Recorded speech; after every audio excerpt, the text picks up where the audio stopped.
होताना दिसून येते. काय वाटते?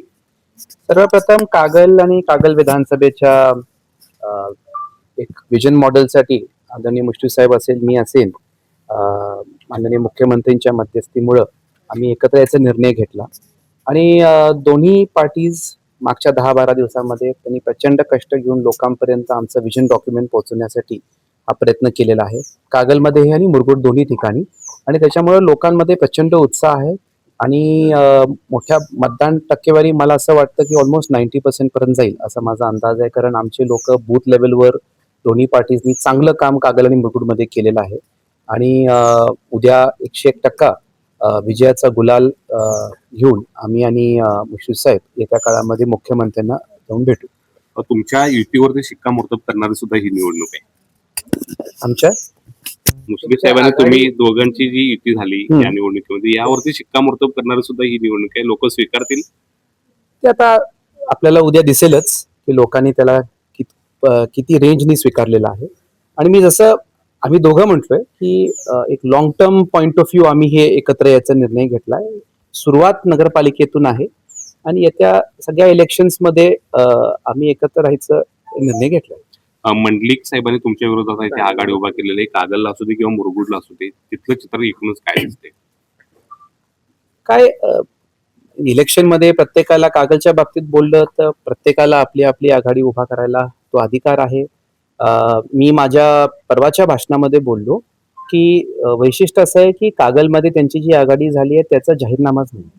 म्हणजे हे पहिलं आघाडी असेल की काही जाहीरनामा नाही, म्हणजे ज्यांना काही विजन डॉक्युमेंटच नाही आहे, म्हणजे त्याच्याबद्दल असंच उभायला आघाडी केली आहे का असं मला माहित नाही. पण मला असं वाटत होतं की किमान विजन डॉक्युमेंट किंवा जाहीरनामा तर असायला पाहिजे.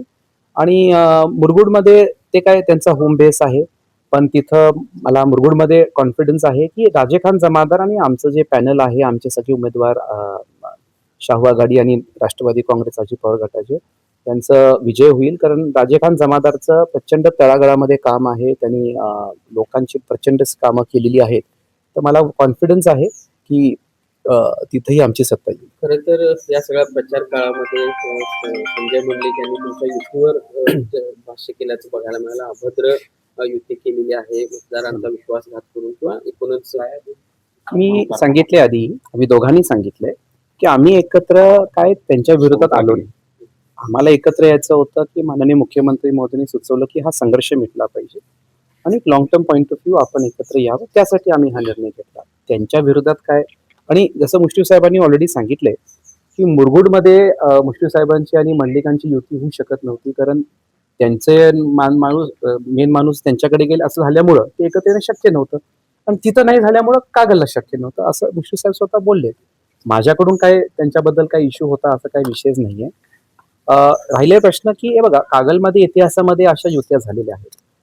स्वर्गीय राजेसाहेब मंडलिक साहेब एकत्र आले, बाबा आणि मुश्रीफ साहेब एकत्र आले, मुश्रीफ साहेब आणि संजय दादा पण एकत्र होते. मला त्यांना आठवण करून द्यायची 2015च्या केडीसी इलेक्शन मध्ये काय झालं. तर मला असं वाटतं की फार इतिहासात मध्ये आपण सगळी गेलो तर विनाकारण फाटे फुटतील. माझं परत ते म्हणणं आहे की अलायन्सेस जेव्हा आपण केल्या त्या योग्य, आम्ही केल्या त्या अभद्र, असं होत नाही. आय थिंक आपण ती परिपक्वता ठेवून, आता आमदारकीला तिन्ही गट माझ्या विरोधात होते, मी कुठेतरी भाषणामध्ये एकामेकाला टीका करणारी लोक का एकत्र आली असं काय बोललो नाही. आय थिंक ती परिपक्वता आपण ठेवली पाहिजे की राजकारणामध्ये हे कॉम्बिनेशन होत राहतात. सब विधानसभेनंतर दोन नेते एकत्र येत आहेत, मतदारांना कार्यकर्त्यांना काय नेमकं तुमचं आज आव्हान असणार? मी जसं एक स्पष्टपणे परवाच्या भाषणात बोललो आणि मी आज परत नमूद करतो की आम्ही एकत्र आल्यानंतर आम्ही जे एक पत्रक काढलं त्याच्यामध्ये आम्ही आमचे जे दोन्ही बाजूचे कार्यकर्ते होते त्यांची माफी मागितली. त्याच्यामध्ये मीडियामध्ये काहीतरी वेगळाच परसेप्शन गेलाय. आम्ही माफी तुमच्याशी चर्चा करायला वेळ मिळाला नाही बद्दल मागितली, आम्ही अलायन्स केल्याबद्दल माफी मागितली नाही. एकदम योग्य करेक्ट अलायन्स झालेला आहे आणि माझं मत आहे की हे अलायन्स कागलसाठी झालेलं आहे. तर अलायन्स एकदम परफेक्ट आहे आणि येत्या काळामध्ये एक किती मोठ्या प्रमाणामध्ये आम्ही आणखीन जोमाने कागल विधानसभा साठी विकास करू. आणि जसं मुश्रीफ साहेब स्वतः बोलले की कोल्हापूर जिल्ह्यामध्येही एक कागल विधानसभा असा आहे की त्यांनी त्याला दिशा दिलेली आहे आणि तशी अपेक्षा राहील माझी. तुम्ही म्हटला होता की त्या पत्रकार परिषदेमध्ये वेळ आल्यावर सगळे वेळेवर मी सांगेल, ती वेळ अजूनही आले. राजे, एकीकडे मुख्यमंत्र्यांनी आपल्या दोघांच्यातील युती केला असा दावा आपण केला जातोय, मात्र भाजपच्या जिल्हाध्यक्षांकडून यापूर्वीच हे दोघे नेते सत्तेसाठी एकत्र आले, मुख्यमंत्र्यांनी फक्त त्याला पुढची चाल दिली अशा पद्धतीचं वक्तव्य जिल्हाध्यक्षांकडून झालं. त्यांना पुढचे इन्स्ट्रक्शन दिले असतील असं अपेक्षित होतं.